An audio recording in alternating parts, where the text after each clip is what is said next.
deserve the praise. Worthy is your name.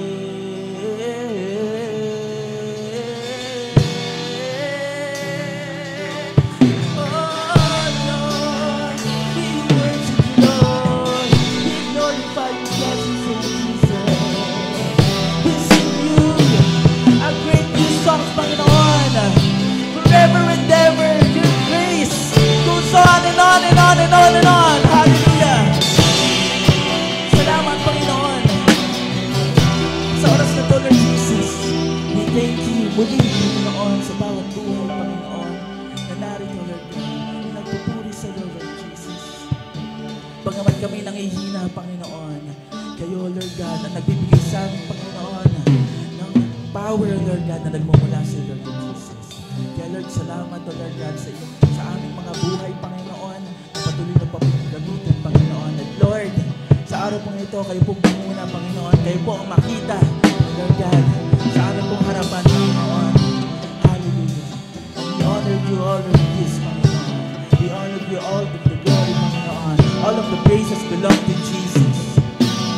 We always honor Jesus. Praise the Lord. We're worthy to be praised. In Jesus' name. Amen. Hallelujah!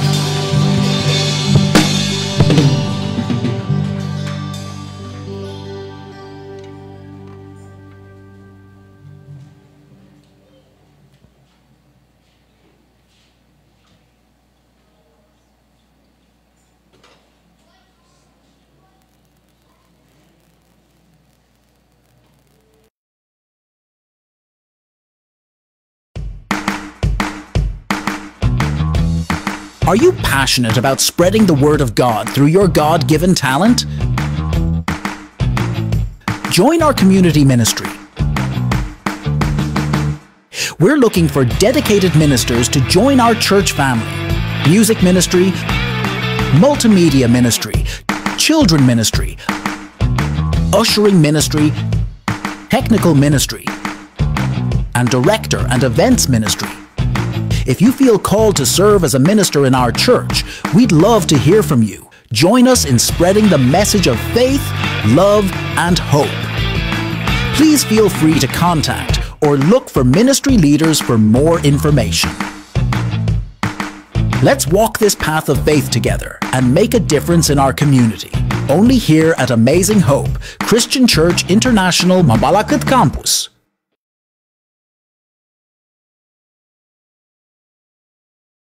Palakpak po na masaya na dahil nasa bahay-sambahan siya. Palakpak na masaya sa mga katabi niya. Yan. Sino pong masaya na siya po ay nasa bahay-sambahan, magsabi ng Amen. Sino pong masaya dahil katabi niya ang katabi niya ngayon, magsabi ng Amen. Amen. So naniniwala ako na ngayong araw na ito may ituturo ang Panginoon. And I believe the Lord is not yet done. Kung tingin natin may ginawa siya last year, naniniwala ko this year may gagawin pa rin siya. Amen po ba?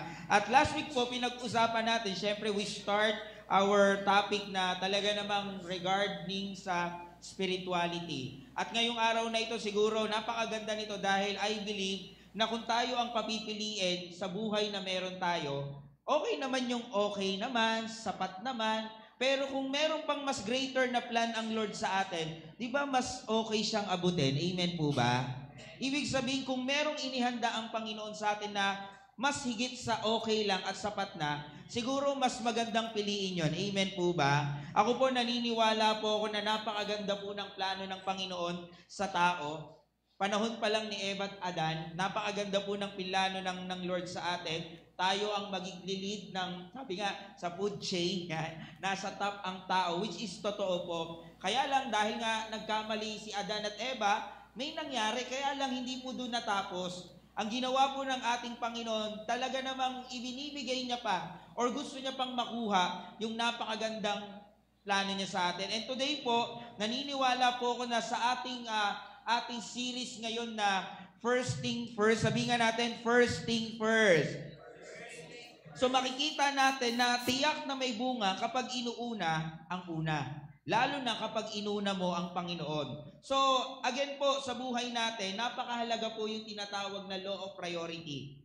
Ibig sabihin bilang mga tao, dapat alam mo yung inuuna mo sa hinuhuli mo. Diba? Dapat inuuna mo na kumita kaysa makipagchismisan. Ay, natin. Dapat inuuna natin na, syempre, alagaan yung anak natin, lalo naman ang Panginoon. Kaya nga, hindi natin sinasabi na yung iba, hindi na natin gagawin. Halimbawa, mamasyal, okay po yan, hindi po yan tinanggal ng Panginoon, pero baka kasi may dapat kang unahin. Amen po ba? So, ngayong araw na ito, or ngayong buwan na ito, pag-uusapan natin ito dahil lahat ng matagumpay na tao, may nahit na priority. And your priority will determine your destiny. Your priority will determine your victory. To be honest po, sino po dito, may mga gusto ka pang maabot at mapagtagumpayan ngayong 2024, magsabi ng Amen. So ngayong araw na ito, tanong paano? By the way, naalala ko po yung sinabi ni Louis Ferrigino. Sabi niya po, to be a champion, you must act like one. Act like a champion. Sabi nga po natin, champion. Kasi po, bakit ko po nasabi yung champion? Dahil yung mga madalas na nagtatagumpay, sila po yung mga tinatawag na champion. Kaya ang sabi ni Louis, to be a champion, you must act like one. Act like a champion. Kaya minsan hindi po masamang mang-imitate eh. Kasi ngayon ginagaya mo lang siya, mamaya-maya, ikaw na yon. Ngayon, tinitignan mo lang siya, mamaya-maya, ikaw na yon. Ngayon, yung ginagawa niya, inaaral mo, nagpapaturo ka, maya-maya, ikaw na yon. Ang tanong na lang, paano tayo magkakampyon sa buhay natin? By the way, kung meron man, para sa akin po, kung meron mang greatest champion, whoever live on earth, walang iba, kundi ang ating Panginoon. Kung meron mang napakatagumpay na tao, naalala ko po kahapon, tuturo ko, tinignan ko po yung ministry, kumbaga yung credential ni Lord. Sabi ko, ang galing ng Panginoon, for just 3 years, 3 taon lang, nagawa niya lahat ng ginawa niya at may kinalaman yung priority niya doon. Diba? May mga basher siya. Sabi niya dun sa mga nambabash sa kanya, sabihin mo sa kanila, tell that fact, sabi niya, magpapalayas ako ng demonyo.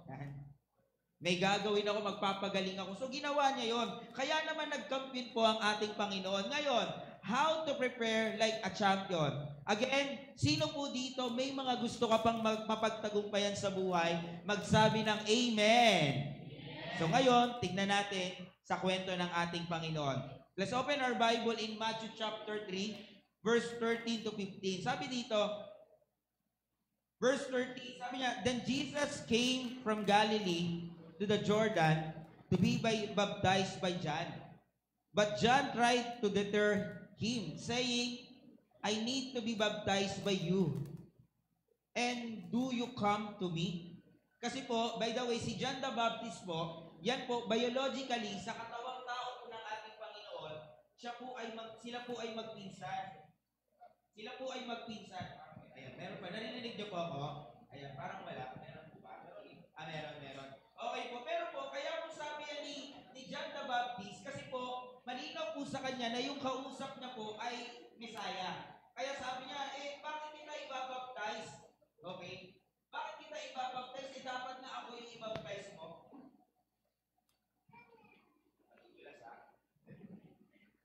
Sabi niya, bakit ikaw ang ibabaptize ko? Dapat nga ako eh. Kaya lang, may reason po ang Panginoon bakit na ginawa yon. So, okay na. Ayan, yon. Sabi niya, verse 15, tinuloy niya, Jesus replied, let it be so now. It's a proper for us to do this to fulfill all righteousness. Then naintindihan po ni John the Baptist na oo nga pala, kaya ginagawa yun ng Panginoon dahil kailangan matupad yung prophecy sa kanya. So then, sabi dito, John consented yung ginawa po ng ating Panginoon. So, napansin ko lang po, sa mga kampiyon po, may mga tinatawag sila na preparation. Sabi nga natin, preparation. Halimbawa, ang isang Manny Pacquiao po, bago yan lumaban ng ilang minuto lang naman sa ring, anong gagawin yan? 3 buwan, 6 na buwan, magpe-prepare siya. Tignan nyo, ilang minuto lang siya sa salang doon, pero napakahaba ng preparation nga. Kaya nga, hindi po pwedeng magkampiyon ng isang tao na tamad mag-prepare. Sa mga trabaho po, lagi pong may preparation. Pag nag-business ka, may preparation din. Bilang magulang, may preparation din. Ang tanong na lang, paano ba mag-prepare na kagaya ng pagiging kampiyon? So today po, let's talk about prepare like a champion. Sabi nga uli natin, champion. So, how to prepare like a champion? Kung meron mang pinakamaganda, nagagayahin tayo, walang iba kundi ang ating Panginoon. Sino na pong ready ditong magkampiyon? Magsabi ng amen. Amen. Number 1, sabi niya, then Jesus came from Galilee to the Jordan to be baptized by John. So number 1, kung gusto po nating magkampiyon sa buhay natin, may mga gusto tayong mapagtagumpayan, kinakailangan ng right connection. Sabi nga po natin, right connection. So pansin po natin, napakahalaga po ng tinatawag na connection. Kasi po, nakadepende po minsan kung ano yung nagiging takbo ng buhay natin, kung kanino tayo nakaprepare. Halimbawa, kapag ang tao na connection mo gusto lang tumambay, sabihin na natin tatamad-tamad, hindi ka man ganon, kaya lang dahil sila yung mga kasama mo, maya-maya nagiging tamad ka na din, yung mindset nila nakukuha mo. Nakita natin, kaya napansin ko nga, yung mga tao, halimbawa pag businessman ka, napansin nyo po, ngayon pag napanood ka yung mga businessman, sila din ang nag-uusap-usap, yan. Pagka gusto mo sa mga estudyante dito, napansin ko, kapag gusto mong gumanda-ganda grades mo, dapat tumatabi ka din sa yung nag-aaral. Amen po ba? Sino dito masaya naman na matalino yung katabi niya? Kasi ako po dati, napansin ko bilang estudyante, kapag ang katabi ko, hindi alam mo yun yung nagkakating, nagsisipa sa school. Nagsisipa ako dahil sa school Maya-maya yun ang ginagawa ko. Kaya alam mo, pag nadikit ako dun sa top 1, uy, tingin ko matalino na din ako. Sabi ko, sige, ako na sasagot dyan. Di ba? Nakita natin, kaya nga kung gusto nating magtagumpay sa buhay, make it sure may tama kang connection. At yung success po natin is always connected to the people. Kaya may matagumpay na doktor, kasi bukod sa mga doktor na connection niya, meron siyang pasyente. Kaya may matagumpay na teacher kasi meron siyang mga estudyante. At kaya may matagumpay na pastor kasi meron siyang pinagpapastoran. Kaya nga, uulitin ko, hindi ka naman nag-iinarte. But make it sure, alam mo yung didikitan mo sa hindi. Amen po ba? In fact, pag binasa natin yung Bible, ang daming patungkol sa connection yan O sabi niya, do not equally yoke with unbeliever. Sinabi ba yun ni Lord para kadirian yung wala sa pananampalataya pa? Hindi naman. In fact, sila nga yung inaabot natin Sinesira natin. Kaya lang, sinabi yun ni Apostle Paul, kasi nga, pag ikaw bumabad ka sa kagaya nila, maya-maya, ikaw na yung nawiwin nila. Kaya nga, ang napakaganda lang dito, si John the Baptist has a big role for the success of Jesus' ministry. Malinaw po kay John the Baptist na siya po yung tinatawag na forerunner. Pag sinabi po nating forerunner, dinisign po ang isang John the Baptist para i-prepare po yung way ni Jesus. Kaya pansin niyo po, ang dami pong sumunod kay John the Baptist. Kaya lang, nung lumabas na yung isang Jesus, anong sinabi niya? Hindi, sige, doon kayo sumunod sa kanya. Hindi, doon na kayo kay Jesus. Bakit? Kasi hindi siya ang Mesaya. Tinanong pa nga siya one time, ikaw na ba ang Mesaya? Sabi niya, hindi. Hindi ako ang Mesaya. Yung iba, may saya, hanggang ngayon sila na daw Mesaya. Natin. Pero, ito yung malinaw. Malinaw kay John the Baptist kung ano yung role niya. At the same time, alam po ng ating Panginoon kung sino ang lalapitan niya para magsimula yung kanyang tinatawag na magandang ministry. In fact, Jesus applied the law of right connection. Church, right now, pag gusto mong magtino sa buhay, make it sure, yung mga dinidikitan mo, nagtitino. Amen po ba? Pag gusto mong mawala yung mga bisyo sa buhay natin, make it sure, yung dinidikitan mo, walang bisyo. Amen po ba? Pag gusto mong maayos yung pamilya mo, kumausap ka na may maayos na pamilya. That is right connection. At pag nakakita ka ng right connection, wag mo nang tantanan sa prayer, diba? Wag mo nang palampasin, alagaan mong maigi, wag mong babaliwalain. Naalala ko po nung ako po ay youth, Alam nyo, kahit taga-bitbit lang ako lagi, ang tawag ko sa sarili ko dati, towel boys. Nung lagi akong sumasama kila Bishop, taga-bitbit lang. Kaya lang, dumidikit ako sa kanya dahil may gusto akong matutunan eh. Lalo na malinaw sa akin, magpapastor ako. Kaya nga, kung magpapastor ako, didikit ako sa pastor. Right connection. So, paano ba tayo, tanong na lang, paano ba tayo magkakaroon ng right connection? First, sabi yan, Jesus came. First, it is personal. Sabi nga natin, personal. So church, kapag ka may gusto kang mapagtagumpayan, dapat personal kang kumukonekta. Kasi di ba parang pagbili yan, minsan, kapag hindi ikaw ang bumili, kunyari nag-utos ka lang, sino dito ganyan?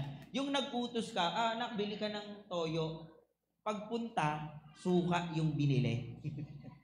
Nakita natin, may mga pagkakataon, pagka iniasa mo kasi sa iba, minsan sumasablay eh. Kaya pag may mga bagay kang gustong mapagtagumpayan, dapat personal na ikaw ang gumagawa dito. Personal na ikaw yung sumusunod. Kung gusto mo lumalim kay Lord, personal dapat na ikaw ay nagsisimba. Hindi mo sasabihin, sige, ipagdasal mo na lang ako.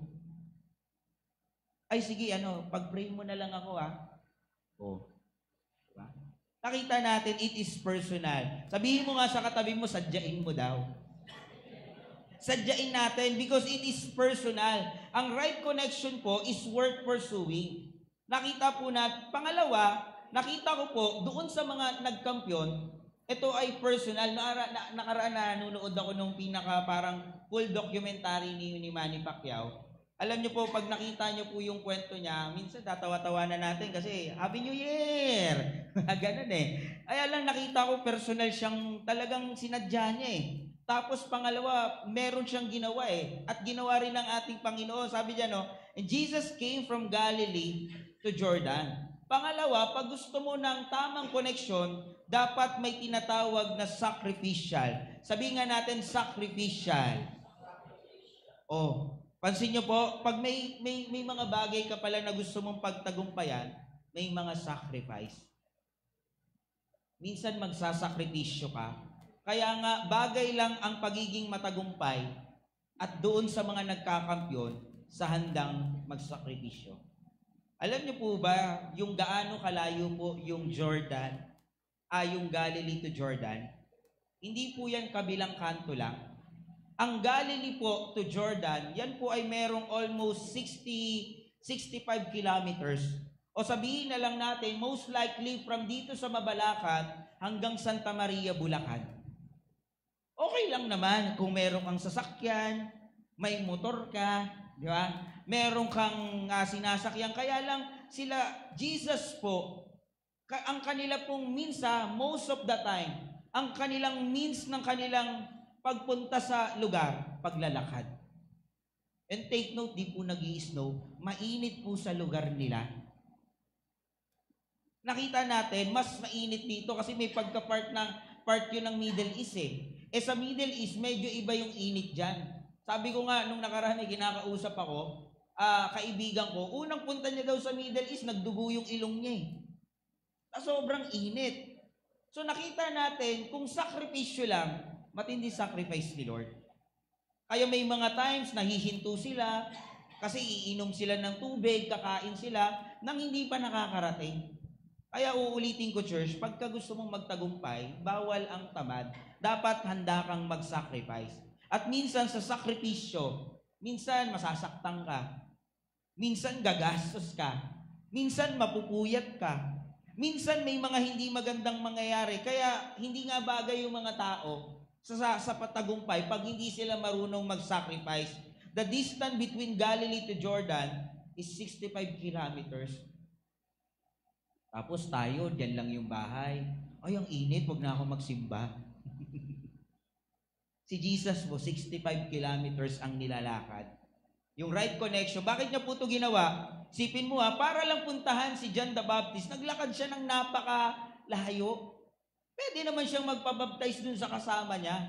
Pwede naman siyang magpabaptize dun sa iba. Kaya lang kay Jordan siya. Ay, kay Jordan. Ito ko kasi si Jordan. Kay John the Baptist siya nagpan. Pwede ba palakpakan muna natin si Lord? Kaya natin. So, kay John the Baptist siya dahil tamang koneksyon si John the Baptist. At hindi lang naman to natatapos dito. Kapag alam mo at malinaw sa'yo kung sino yung right connection mo, una, dapat personal ito. Pangalawa, dapat sacrificial ito. Pangatlo, nagiging beneficial ito. Sabi nga natin, beneficial. So, church, pagdating sa ikakaayos mo, pagkadating sa ikakaayos ninyo, pagdating sa ikakabuti mo, please lang, wag mong kakatamaran na puntahan ng personal yung mga taong makakatulong sa'yo. Dahil sa huli po, tayo rin naman ang magbe-benefit eh. Amen po ba? Sino dito gusto ng mga benefit? Di ba tayo gusto natin yan? Kaya pag nagtrabaho ka, minsan naangal ka dahil bakit walang benefit? Ngayon nga, pati senior may benefit. Nakita natin. So, ang good thing lang dito, kapag handa ka po sa na personal at magsakripisyo, mapuntahan lang yung taong makakatulong sa'yo, later part, magbe-benefits ka dyan. Amen po ba? At tatandaan natin, sometimes it's not about the volume of your connection. It's more on the value of your connection. Ang mga kampyon ay may tamang connection. Pag may mga gusto kang magawa pa sa buhay, isip ka ngayon, manalangin ka ngayon, sino ba yung tamang tanungin? Kapag gusto nyo pong magpaayos ng bahay, ang dapat nyong tinatanong, karpintero, architect, huwag kayong magtatanong sa IT. Baka ang itayo niyan, yung tinatayo nila sa Roblox. Pag gusto mong magpaayos naman din ng computer, hindi ka rin pwedeng magtanong doon sa HRM. Hindi tuturuan kanyang magluto, hindi mag-ayos ng computer. At pag gusto mong lumalim kay Lord, dapat malinaw sa'yo na yung mga lalapitan mo may tamang connection kay Lord. Amen po ba? Uulitin ko, sa bawat isa nandito, your next success is connected to the right people. Again, how to prepare like a champion? Number 1, kailangan natin ng right connection. Sabi nga po natin, right connection.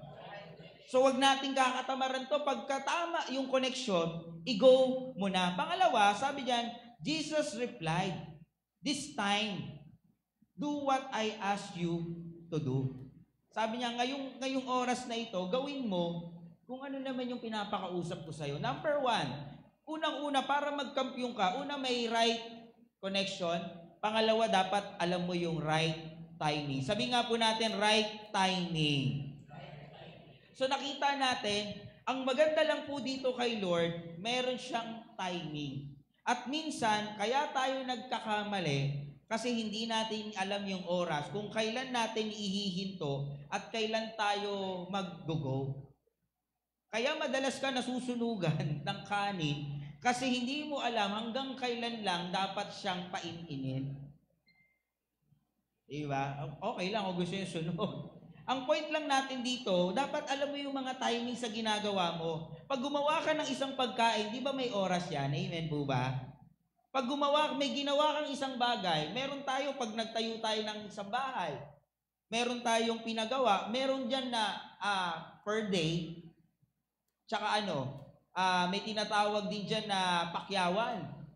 Pero kahit ano pa dyan, parehong may oras yan. Yung labor, may oras lang siya ng pagtatrabaho. Time yon.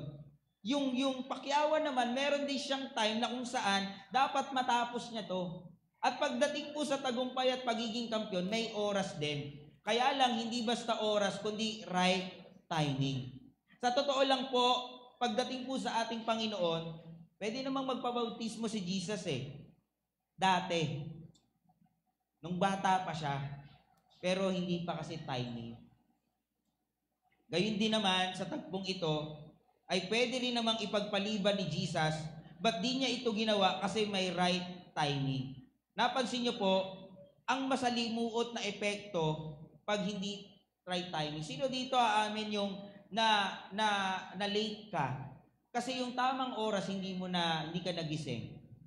Tingnan mo nga yung katabi mo. yung 7 a.m. ka dapat nagising, 11 a.m. ka na nagising. Tapos kung sino-sino pa sa mo yan, ba't di mo ako ginising? Yan. Di ba? Dapat ginising mo ako, alam mo namang papasok ako O yan. Sinong naganyan na? Nakita natin, so masalimuot siya, halimbawa sa relasyon, lalo na sa mga kabataan dito. Alam niyo po, hindi na, sabi ko nga, hindi pinagbabawalan ng simbahang ito ang makipagrelasyon. Kaya lang may right timing. Amen po ba? May panahon na dapat nag-aaral ka muna. Diba? Umabot ka muna. Kasi minsan, sabi nga nila, based sa pag-aaral, may age daw dapat, tamang timing ng age sa pagpasok ng relasyon. At dapat alam mo yon. Kaya minsan daw ang nangyayari, lalo na kapag maagang nagsama ang lalaki at babae, may mga namimiss sila. Kaya pagdating na magkasama na sila, anong nangyayari? Hinahanap yung mga dapat na ginagawa niya bilang binata at bilang dalaga. Tapos pag-aawayan nyo na. Diba? Pupunta lang naman ako sa barkada ko eh. May anak na kayo. Kaya iingatan din natin to. Pati sa relasyon may right timing. Kaya nga, brothers and sisters, timing really matters. Dapat tinatimingan mo. Sabihin mo nga sa katabi mo, timingan mo daw. So, sa timing, importante yung time. Pwedeng pag sinabing right timing, pwedeng dapat ngayon mo na siya ginagawa. Parang paglapit kay Lord. Ang paglapit po kay Lord, hindi pinapabukas. Hindi rin sa susunod na araw. Dapat ngayon. Sabihin mo nga sa katabi mo, ngayon na. Diba? Meron din naman siya na may mga ginagawa tayo na pwede natin ipagpaliban, maybe next, or talagang hindi. But ang point natin dito, dapat alam mo yung right timing. Sabi nga ni Ava Richardson ng Dragon of Wild, sabi niya, the time is not always now for everything. And even si King Solomon, ang sabi niya, there is a time for everything. A time to laugh and a time to cry. A time to dance and a time to sing. So may timing siya. Kaya nga church, pagdating po sa buhay natin, dapat malinaw sa'yo kailan yung timing. Ngayon, ang tanong, how to discern the right timing? Sabi niya, number 1, for in this way, we shall do all that God requires. Yan. So una, para magawa natin o ma-discern natin kailan ba yung right timing, there must be an adjuration. Sabi nga po natin, adjuration. So, make it sure po, kapag ka may ginagawa ka, number 1 requirement, dapat kasama si Lord. Amen po ba? Ang problema kasi ng maraming tao, masyado nang nagmagaling. Ako naniniwala ako may mga galing at husay tayo eh. Pero hindi sa lahat ng pagkakataon, ikaw lang ng ikaw. Madalas na dapat nating ginagawa, sinasama si Lord. Yun, dapat sama natin si Lord doon. Okay? So napakahalaga na sinasama natin ang Panginoon and make it sure that God will glorify. Kasi when we say adoration, it means to glorify the Lord. Kasi habang gino-glorify natin ang Panginoon, maririnig mo at magiging ma-discern mo kailan ba yung go sa hindi. Kailan ba yung stop sa go. Kaya sabi dito sa 15, pero sumagot si Jesus, hayaan mong mangyari ito ngayon dahil ito ang nararapat nating gawin upang matupad ang kalooban ng Diyos. Kaya pumayag si Juan.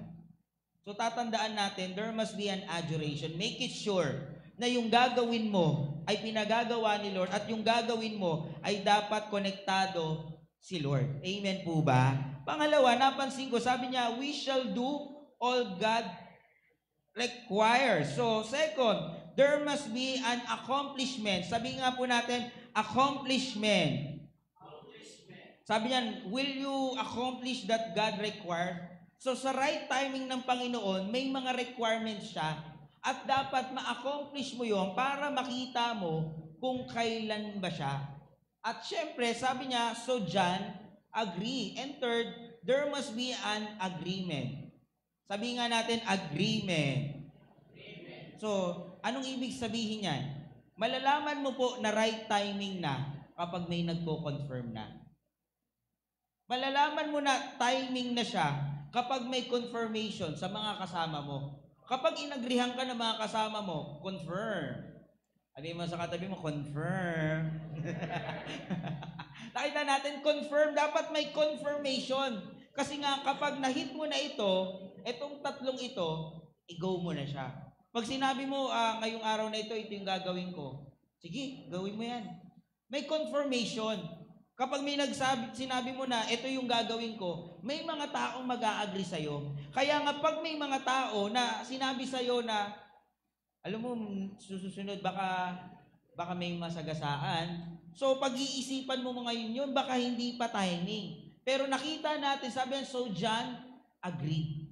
May confirmation. Kaya, church, uulitin ko, dapat alam mo yung right timing. Madalas na nagkakamali sa buhay, kasi laging, yung dinadala, yung excitement, excited lang eh. Don't get me wrong isa sa pinakamagandang mag-fuel sa'yo, excitement. Kaya lang, kapag excited ka lang at hindi mo alam kailan ang right timing, ay maniwala po kayo, baka madisgrasya ka. Baka ikasama mo pa. Imbis na maganda yung plano mo, baka maging dahilan pa ito para pumangit yung takbo ng buhay mo. Kaya from now on, church, dapat mahit natin yung right timing. Pwede po bang palakpakan natin ang ating Panginoon? Sabi ni Jack Dempsey, sabi niya, you know what a champion is? Sabi niya, a champion is someone who's ready when the gong rings. Not just before, not just after, but when it rings. Sa isa boxing po, kaya lalagi sa dyan, be on guard lagi. Kasi once na nag-ring na yung tinatawag na gong, pag bigla kang sinuntok ng kalaban mo, lalo na si Pacquiao ang sumuntok sa'yo na parang shotgun daw yung suntok, ay maniwala kayo, may paglalagyan ka.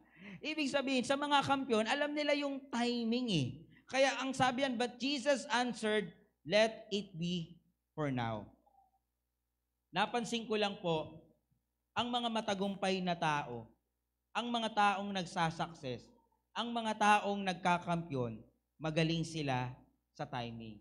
Kaya from now on, church, hindi ko alam kung ano yung mga kinabibisihan natin. Hindi ko alam ano yung mga pinapanalangin natin.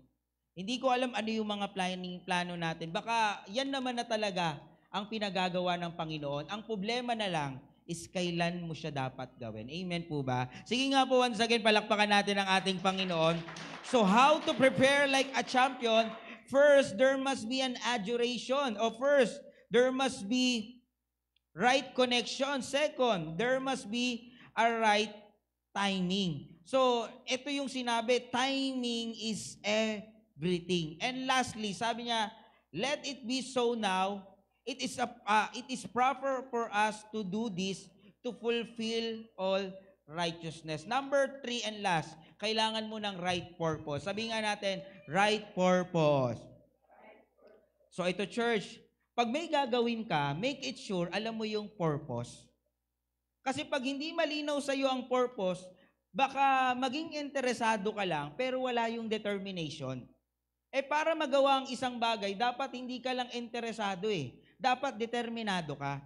Kaya lang, make it sure tama yung purpose at motibo mo.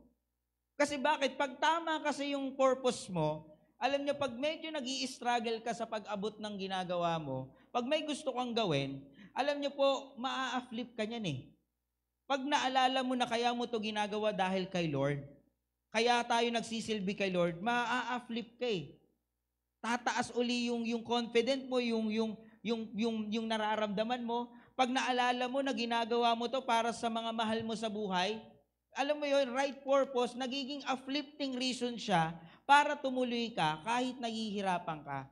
At make it sure, tama ito. Paano mo ba malalaman na tama ito? Simple lang.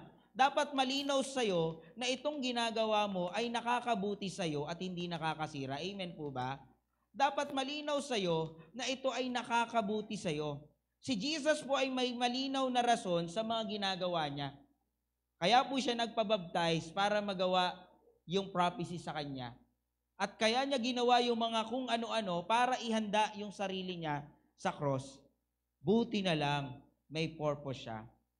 Kaya church, from now on, ang purpose po ay nagbibigay ng direksyon. Hindi ka maliligaw sa buhay kapag malinaw sa'yo yung purpose mo. at di ligaw ang buhay ng taong may purpose. So ngayon, may tatanong ako, ano yung kinakaabalahan mo ngayon? Ano yung umuubos ng buhay at lakas mo? Ano yung umuubos ng oras mo? Ang tanong, malinaw ba sa'yo yung purpose niyan? Alam mo ba kung sino ang rason ng ginagawa mo? Pangalawa, tama ba yung reason or yung purpose kung bakit mo siya ginagawa? So, ang purpose, nagbibigay ng focus, hindi magulo ang buhay ng taong may purpose. So, evaluate natin, ano yung madalas na ginagawa natin? Kung yan ay ginagawa mo para kay Lord, tuloy mo siya. Kung yan ay ginagawa mo para sa pamilya mo, tuloy mo siya. Kung yan ang dahilan kung bakit kayo nakakakain, tuloy mo siya. Basta hindi masama. Amen po ba? Sabihin mo sa katabi mo, tuloy mo. Tuloy mo lang, tuloy mo lang. Pag tama. Pero pag hindi tama, dapat inihihinto mo. And you have to ask the Lord, Lord, ano yung gusto mong pagawa sa akin? The problem kasi ngayon ng mga Kristiyano, alam nyo kung ano, hindi na nagtatanong kay Lord. At pag nasaktan, pag nahirapan, pag nangyaring hindi maganda, minsan, si Lord ang sinisisi or questionin si Lord. Hindi ka nagtanong kay Lord kung anong gagawin mo, tapos nung nagkamali ka, Lord, bakit mo naman inallowed sa akin to? Bakit mo naman to ginawa sa akin to? Lord, bakit naman ako nasasaktan ngayon? Lord, bakit nahihirapan kami?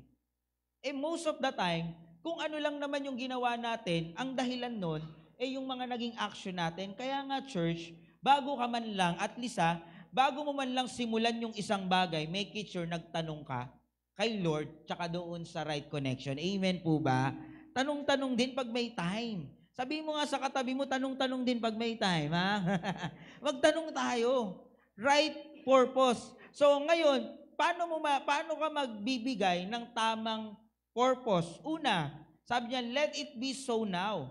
It is proper for us to do, to fulfill all righteousness. First, dapat ito ay may great cause. Sabi nga natin, great cause. So make it sure, church, na yung gagawin mo ay may great cause. Sabi ko nga, kung yan ang magiging rason para makapagtapos ka ng pag-aaral mo, tuloy mo, great cause. Kung yan ang magiging dahilan para mag-ayos kayo ng pamilya mo, mga mahal mo sa buhay na nagkaroon kayo ng alitan, ng mga hindi pagkakaunawaan, di ituloy mo siya. Kung yan ang magiging dahilan para lalo kang mapalapit kay Lord at lumalim yung pananampalataya mo kay Lord, dapat ituloy mo siya. Amen po ba? When we say great cause, it's something that is worth fighting for.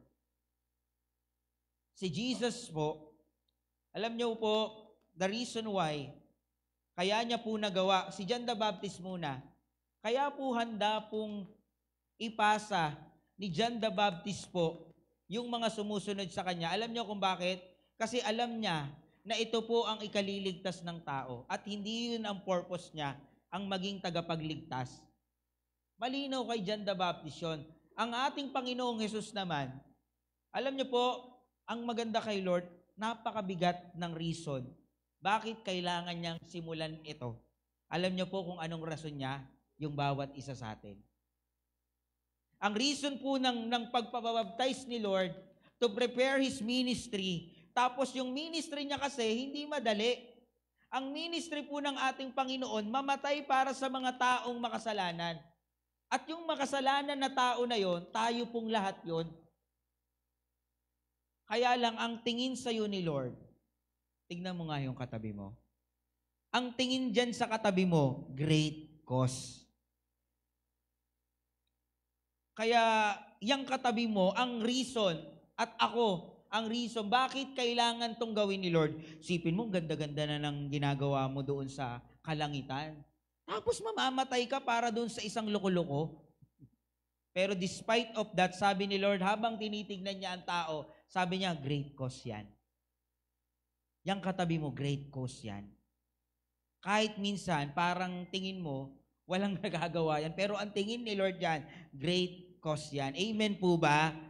Yung bawat isa dito, tayong lahat, para kay Lord, great cause tayo. Kaya malalaman mo na right yan o right yung purpose mo because of great cause. Pangalawa, sabi dyan, no, by the way, sabi ni Dennis Waitley, sabi niya, champion are propelled by desire, not compelled by fear. Totoo lang, sa mga kampiyon, pansin nyo, kahit minsan mas malaki sa kanila, yung kalaban, mas magagaling, minsan talagang itutuloy nila yan kasi may great cause sila. Pag malinaw po sa'yo kung anong cause ng ginagawa mo at hindi maliit na bagay yun, ituloy mo siya. Second, sabi yan, then Jesus replied, this time, do what I ask you to do. We must do everything correctly as God wants it. So John did what Jesus asked him to do. So, napansin ko dito na una, malalaman mong right purpose siya kapag may great cause siya. Pangalawa, kapag God-centered. Sabihin nga po natin, God-centered. So, ang totoo lang po, ang isang matagumpay na tao ay may isang tamang purpose na nakasentro sa ating Panginoon. Kaya nga sabi ko po, kapag may gagawin ka, make it sure included doon ang Lord. Kasi the moment pa lang na nagplano ka na hindi kasama si Lord doon, unang-una hindi mo na siya matatawag na right purpose. Kaya pag may ginawa ka, Lord, samahan mo po ako sa gagawin ko. Lord, nagpaplano po ako, but Lord, I pray samahan mo ako sa magiging action ko. Lord, gagawin ko tong isang bagay na ito nang kasama ka at ikaw ang sentro. Amen po ba? Sa mga pagpumasok ka ng relasyon, make it sure kasama si Lord doon. Pag nag-business ka, make it sure si Lord kasama din doon. Pag nag-aaral ka, huwag mo ring tatanggalin si Lord. Saan? Sa eksena, isama mo si Lord. Kasi iiwas ka niyan sa mga maling tao. Right? Cause. Dapat po ang mga ginagawa natin ay God-centered. Kaya pag wala si Lord doon, una, pwede mo na siyang itigil. Pangalawa, pag wala si Lord doon, manalangin ka, Lord, ano ba ang dapat kong gawin? Church, sabi nga ni Muhammad Ali, champions aren't made in the gym. Champions are made from something something they have deep inside them. A desire, a dream, a vision. Sabi ni Muhammad Ali. So church, to be honest po, magiging destructive ang isang bagay pag wala kang purpose. And pwede ka namang makapagsimula, pwede mong magawa ang isang bagay, but without purpose, ay maniwala po kayo, later part titigil ka. Sa mga nag-aaral dito, sana malinaw sa'yo bakit ka nag-aaral. Hindi lang dahil sinabi ng magulang mo, mag-aral ka. I pray na malinaw sa atin bakit mo siya kailangan gawin. Amen po ba? Sa mga nagtatrabaho dito, sana malinaw sa'yo kung bakit ka nagtatrabaho. Bakit ka nilagay dyan sa kumpanyang yan? Sa mga nagbi-business dito, I pray na meron tayong malinaw na purpose kung bakit natin ginagawa ito. At sa mga mag-asawa, may partner dito, dalangin ko po na para mas maminimal, hindi man lagi, pero mas kumonte at hindi lagi, I pray sama nyo si Lord. Lagi nyong i-include si Lord sa merong relasyon na meron kayo. Because yung purpose na kasama si Lord ay laging pinakamagandang purpose na magagawa natin. Amen po ba? Palakpakan po natin ang ating Panginoon. Again, church, ang mga kampyon ay may mabigat na dahilan kung bakit sila lumalaban. Dalangin ko, church, ano man yung gagawin natin, naway malinaw sa'yo yung reason nito. Amen po ba? Pwede bang tumayo tayo ngayong araw na ito? And dito na ako matatapos. So how to prepare like a champion? Number 1, kailangan po natin ng tinatawag na right connection. Pangalawa, kailangan po natin ng tinatawag na right timing. And lastly po, kailangan natin ng tinatawag na right purpose. To be honest po, napakaganda po nung kwento nito ng pagsisimula ni Lord. Basahin ko lang uli po. Sabi niya dito, then Jesus went from the Galilee to Jordan River. He wanted John to baptize him, but John tried to stop him. He said to Jesus, I should ask you to baptize me. You should not ask me to baptize you. But ang sagot po ng ating Panginoon, Jesus replied, This time, do what I ask you to do.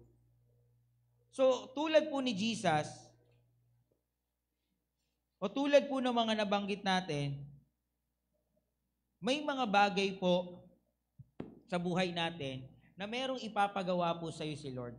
Sino dito aamin may mga iniutos sa iyo, mga pinagawa sa iyo na hindi mo agad alam yung dahilan kung bakit yun ang pinagagawa sa iyo? Kasi totoo lang po, minsan yung mga importanteng bagay, may mga pagkakataon magko-question kay kagaya ni John the Baptist eh. Hindi niya agad naintindihan. Alam niya kung sino yung nasa harapan niya, kaya lang may pagtatalo sa kanya eh. Kaya lang po, tulad po ng ating eksena dito, hindi lahat maiintindihan agad. Ang importante, naiintindihan mo kung bakit mo siya ginagawa. At sometimes, hindi siya laging madali. Sabi nga ni Norman Vincent Peale, it takes struggle, a goal, and enthusiasm to make a champion. Church, totoo lang, napansin ko po, pag gusto mong umayos yung buhay mo, pag may mga gusto kang baguhin sa buhay mo, hindi laging madali. At gusto ko pong sabihin sa inyo, wag lagi po kayong masasanay ng madali. Ayoko namang mahirapan kayo. But the truth is, kapag may ginawa si Lord na mahirap, dahil sanay ka sa laging madali, hindi mo na itutuloy kapag mahirap. Kaya pagka may ginagawa ka, whether madali or mahirap, pag malinaw sa'yo kung bakit mo to ginagawa, ituloy mo siya. Minsan, darating ang time pag may gusto kang mabago, magtagumpay. Minsan darating ang time na magugutom ka. Kasi ibibigay mo lahat doon sa gusto mong mangyari. In fact, naranasan din po ng Panginoon na magutom. Darating ang time habang ginagawa mo yung isang bagay, yung mga kasama mo noon, minsan nawawala sila habang nagpapatuloy ka. Si Jesus po, marami pong sumunod sa Kanya. Naniwala doon sa sinabi Niya. Kaya lang habang nagpapatuloy siya, yung mga sumama sa Kanya, later part, iniwan siya. At ang matindi, yung iba, kasama pang bumato sa Kanya, habang bit-bit-bit niya yung cross. Sila Peter nga, iniwan pa siya. But despite of that, hindi ito naging rason para tumigil si Lord. Umiyak din si Lord. Maraming beses sa Bible na nakita natin nag-struggle, nahirapan, umiyak ang Panginoon. Pero despite nung lungkot na nararamdaman niya, habang namatay yung kanyang kaibigan, habang mabigat yung kanyang pinagdadaanan, kaya sabi niya, Father, take this cup away from me. Despite of that, tinuloy niya pa din. Kaya church, I don't know ano yung mga gusto nating mabago sa buhay natin. But dalangin ko po, mahirapan ka man ngayon, please lang ituloy mo siya. At naniniwala ko para sa handang magsakripisyo, handang masaktan para sa kanilang mga gagawin. Hindi naman laging masakit, but handa kang abutin yung pinagagawa sa iyo ni Lord at ipinangako sa iyo ni Lord. Later part, maniwala po kayo. Kung ngayon, umiiyak ka, kung ngayon, nasasaktan ka, later part, magpapasalamat ka. Kasi tumuloy ka kahit nahirapan ka. Can we just close our eyes right now? Today, church, you are here because may mga bagay na naglalaro ngayon sa isip mo. Yung iba may mga question ka, dapat ko bang ituloy itong nasimulan ko? Dapat ba ito yung gawin ko? I don't know. But isa lang po yung sigurado ko. Kaya hindi ka pa naiaalis dyan because may reason ang Panginoon. At maybe some of us here, karoon ka ng discouragement tsaka disappointment. Hindi lang doon sa mga tao na kasama mo, kundi sa sarili mo. Kasi tingin mo nagkamali ka. The good thing po, sa ating Panginoon po, pwede ka uling bumawi at lumapit sa Kanya. If you are this person, tingin mo sa sarili mo, you are a failure. Palpak ka, sablay ka, ngayong araw na ito, the Lord is telling us, anak, lapit ka uli sa akin. At ngayon, gawin mo uli ito ng kasama ako. If you're this person, you want na, Lord, gusto ko po na magawa po ito uli ng kasama ka. Ngayong araw na ito, mananalangin muna tayo. We will pray to God. It's between you and the Lord. Tayo po'y lalapit sa Kanya at magpapakumbaba, Lord, without you, di ko po kaya. Lord, napapagod din ako. Lord, gusto ko nang umayaw. Lord, gusto ko nang tumigil sa ginagawa ko. Lord, gusto ko nang tumigil sa'yo. Hindi ko po alam kung ito yung status ng nararamdaman at puso mo. But right now, if you are this person, napuno ka ng disappointment and discouragement, lapit tayo kay Lord ngayong araw na ito. But before that, mananalangin tayo. Habang nakapikit ka, huwag mong pakialaman yung katabi mo. The Lord is here. Handa siyang makinig sa atin. But before that, lapit muna tayo. Mananalangin tayo at uulitin natin ang panalangin ito. If you are this person, can you say ngayong umagang ito, Lord Jesus, Lord Jesus, ako po ay lumalapit sa iyo. ako po'y lumalapit sa iyo. Humihingi ng tawad Humihingi ng tawad sa lahat ng nagawa ko. sa lahat ng nagawa ko. And Lord, right now, And Lord, right now, pinapapasok din kita sa puso ko. pinapapasok kita sa puso ko. Tinatanggap po kita Tinatanggap po kita bilang aking Diyos bilang aking Diyos at bilang aking tagapagligtas. at bilang aking tagapagligtas. Isulat mo nga po, Panginoon, Isulat mo nga po, Panginoon, ang pangalan ko ang pangalan ko sa aklat ng buhay. sa aklat ng buhay. Marami pong salamat. Marami pong salamat. Ikaw na po ang sumama Ikaw na po ang sumama at maghari at maghari sa buhay ko. sa buhay ko. Amen. Amen. Pwede po bang palakpakan natin yung mga tao na ginawa po ito? And right now, I know, kaya mo to narinig itong preaching ito because may greater things pa na inihanda ang Panginoon sa'yo. Pwede ba taas mo yung kamay mo ngayon, church? Kaya mo na panalangin kita ngayong araw na ito. Dear God, Heavenly Father, nakikita mo po yung kamay ng mga kapatid kong nakataas na ito, and some of them, oh God, nandirito po sila sa loob ng simbahan, but may bigat-bigat po silang nararamdaman. May mga bagay po sila, Panginoon, na hindi nila nakukwento sa iba, na ikaw lang po ang nakakaalam ng puso nila. Lord, right now, dalangin ko, Panginoon, Lord, kung may discomfort man siyang nararamdaman, nalulungkot siya, nadidiscourage siya, Panginoon, Lord, I pray, oh God, na sa bahay-sambahang ito, Lord, yakapin mo tong kapatid kong ito, bunutin mo yung parang tinik na nakalagay sa puso niya na nagpapabigat ng nararamdaman niya. Kapatid, umaming ka lang kay Lord. The Lord is here right now. I pray for peace and comfort in the name of Jesus. Lord, ikaw po ang yumakap sa kapatid kong ito sa pangalan ni Jesus, sa pangalan ni Jesus. And Lord, right now, I also pray, oh God, kung may mga kapatid man ako dito na hindi niya po alam kung ano yung susunod niyang gagawin, Lord, I pray, oh God, for your right direction, oh God. Kapatid, hindi ko alam kung narilito ka, ano ba yung gagawin mo, but I believe the Lord is here. Lapit ka sa Kanya, magpakumbaba ka sa harapan niya. Lord, right now, I also pray, mga tamang tao na mapagtatanungan ng taong ito in the name of Jesus, oh God, in the name of Jesus. And Lord, I also pray, kapatid, ngayong araw na ito, before tayong sumamba kay Lord, sino yung mga tao, or kung meron man dito, may mga nakasakit sa'yo, ngayong araw na ito, kung may mga tao na tingin mo nasaktan ka sa sinabi nila, sa ginawa nila sa'yo, right now, kapag ikaw lang hindi mo magagawang magpatawad, maniwala ka. Kung ikaw lang mahihirapan ka magpatawad, kaya nga ngayong araw na ito, we will ask the Lord.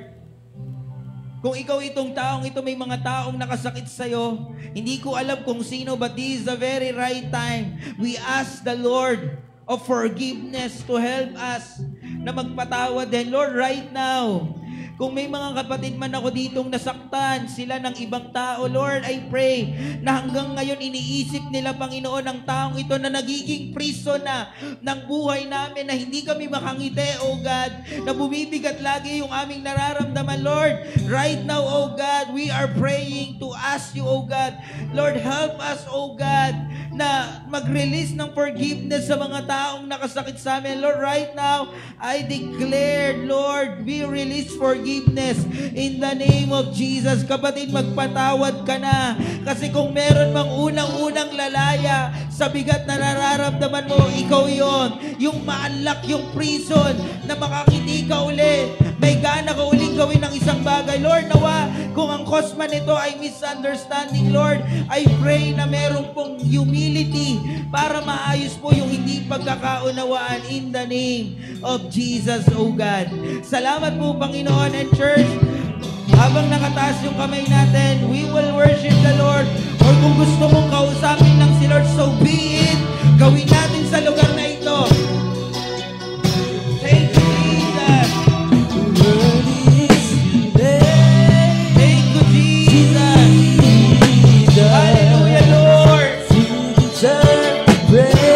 Thank you, Lord. Thank you, God. Come on. Pwede mong kausapin or awitan si Lord for a few minutes. Come on. Ikaw lang at si Lord. Oh, hallelujah. Come on, come on, come on. Oh, lapit kay Lord. Lapit kay Lord. Sabay natin si Lord. Thank you, Jesus.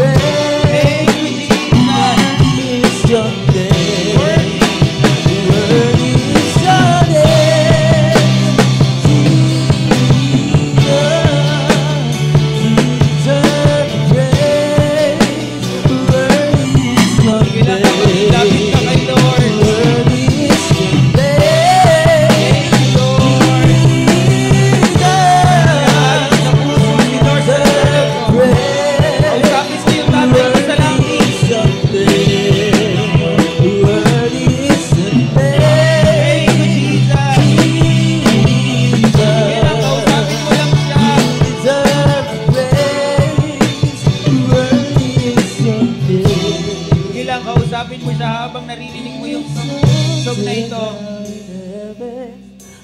Sige lang, sige lang. Meron dito niyayakap ka ni Lord. Meron dito may mga pinare-realize sa'yo si Lord. Yes, Jesus. Thank you, Jesus. You alone deserve our praise.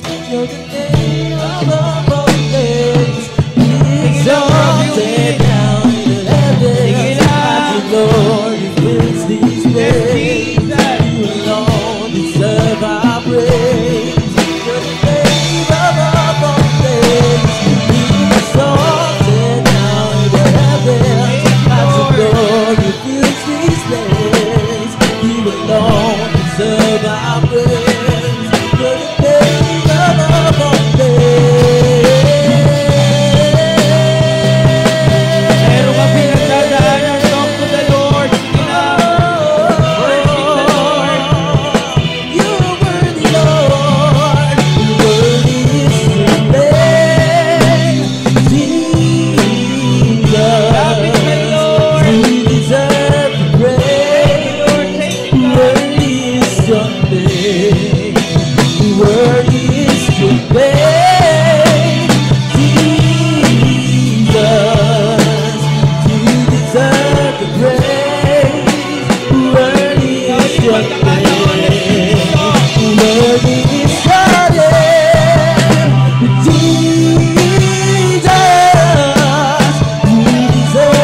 plano ka para sa amin.